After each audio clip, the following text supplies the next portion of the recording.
Things to do in Denver when you're dead, apart from having a really kind of awesome yet terrible title, was one of those movies from the 90s that I saw when it came out and I utterly loved it.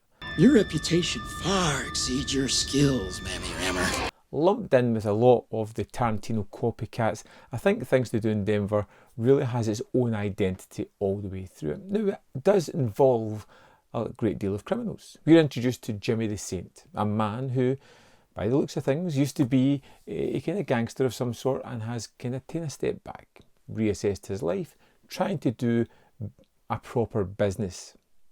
Things aren't working out for him, and when the man, Christopher Walken, calls for him and kind of puts his back against the wall saying, I owe you owe your debt to me, I need you to do this favour for me to repay it. He's backed into a corner, finding himself being drawn back into this underworld and forced to do something that, to be honest, he doesn't really want to do. What do you want done? It's just an action. It's not a piece of work. Catch the creep. So he has to gather together a group of his old cohorts to help him on this mission. They're going to get a little bit of money out of it. So they decide to get the whole group together and get back in action. Of course, things don't go as planned, and it turns out all these guys seem to have a limited lifespan left as they are contracted hits on them, and it's basically about the last few days in this character's life, and that's what I really like about it. Jimmy the Saint is a character who is almost escaped from this world, is drawn back in and given a really raw deal just because. And we kind of follow this character as he realises that his time is up, and the only thing on his mind is his friends, his new relationship that's kind of starting and going to end before it gets a chance to really blossom into anything. And he doesn't really care about himself. He just wants to make sure that his friends, whom he feels really guilty about, are taken care of. Olden. Old drinks. Old drinks, Jimmy. And it's really kind of fun and interesting. It's got this kind of stylistic nature about it.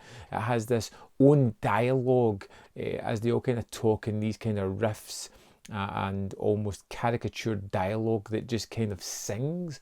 Almost, I love the way they have their own kind of way of talking about things, their own dialect. Almost, I feel you can kind of grab a hold of most of what's going on, and it feels really interesting. What's the matter with you, man? Why don't you show some respect for the dead? I knew this guy when he was alive. He was a mammy rammer. I love the kind of narration aspect of it, even though it's a side character that's doing it. Jack Warden, he just spends time in this malt bar, and I love the fact that all these criminals hang about this milkshake bar, pretty much. Jimmy the Saint. Easy does it. Big bad franchise. Easy with my brother from another mother. Pieces Palomeros. Rather than a seedy bar or a pub, or it just feels kind of elevated in that way. Jimmy the Saint, I think, is a great character for Andy Garcia, and he really gives him a lot of nuance, giving him a lot of weight, which I think he portrays really great, especially as the movie goes on and he becomes more and more kind of resigned to what's actually going to happen, and kind of starts to assess his life and look about where he should have gone and try to line everything up before he has to go. Me doing this has given me my own perfect world.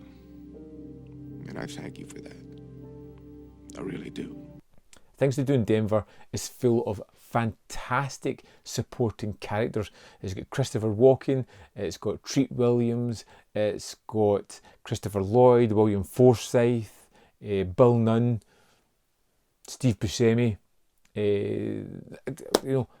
Gabriel Anwar, an absolute host of a great cast, and they all bring something unique to the movie.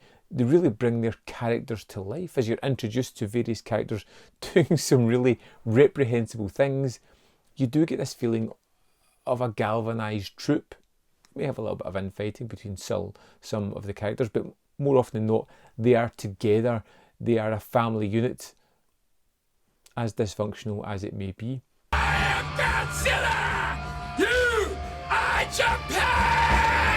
I love Things to Do in Denver When You're Dead. I watched it incessantly, constantly when I was younger. It's been a while since I went back to it. And I'm so happy that it lived up to my memory and gave me everything I wanted. Yes, it's stylised, caricatured, a little bit over the top and sometimes a little bit silly. But my goodness, I love living in this world for 2 hours and just spending time with these characters that I really enjoy. Typical buckwheat hit is to shoot a guy up the ass. Yeah, ba-bing. Slug up the ass, you don't die so much as contort for a good 15 minutes. I can't wait to watch it again. I'm going to go and watch this another few times because, hey, it's great.